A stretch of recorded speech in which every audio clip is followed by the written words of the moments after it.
L'enquête avance en ce qui concerne l'attaque de la position des forces de défense et de sécurité à Kafolo dans le nord du pays. Le chef du commando de cette attaque a été mis aux arrêts. L'information a été donnée, ce lundi 22 juin 2020, à Abidjan, par le ministre d'État, ministre de la Défense, Ahmed Bakayoko. Le ministre de la Défense a pris part ce lundi à la cérémonie d'observation d'une minute de silence au nouveau camp d'Akudo en l'honneur des soldats tombés à Kafolo. Le chef du commando qui a mené l'action a été pris hier, NDLR, 21 juin 2020. Avec les investigations nous irons plus loin. Nous saurons avec qui il était en contact et qui est derrière cette attaque, a révélé le ministre Ahmed Bakayoko. Aux militaires, Ahmed Bakayoko dira: je suis très fier de la capacité de réaction et d'investigation de nos forces, que ce soit à Grand Bassam, hier et à Kafolo aujourd'hui. Quand quelqu'un touche la Côte d'Ivoire, quand quelqu'un tue un Ivoirien on réagit, il faut nous faire confiance.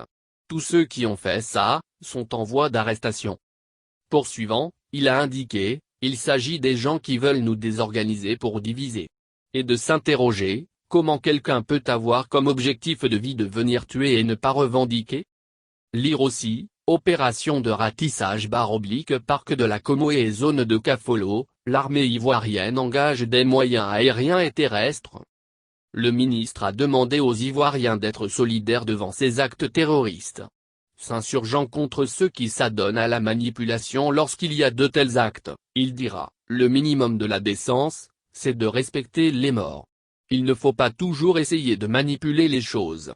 Devant un acte terroriste, la nation doit constituer un bloc. Et l'armée doit faire bloc autour des valeurs qui sont la défense et la protection de la République. Aussi a-t-il rassuré que l'État mettra tout en œuvre pour dévoiler tous ceux qui ont commis cet acte ignoble ainsi que leurs complices tapis dans l'ombre. Le patron du département de la Défense en Côte d'Ivoire a dénoncé l'attitude de ces personnes qui donnent des informations sur les positions, les mouvements de nos forces à des terroristes. Et de prévenir, tout cela est tracé.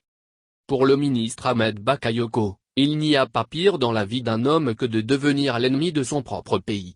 Et ce, parce que vous avez tel ou tel problème. Après vous faites de la manipulation. La manipulation ne passera pas. Chacun de nous a une conscience et sait de quoi on parle.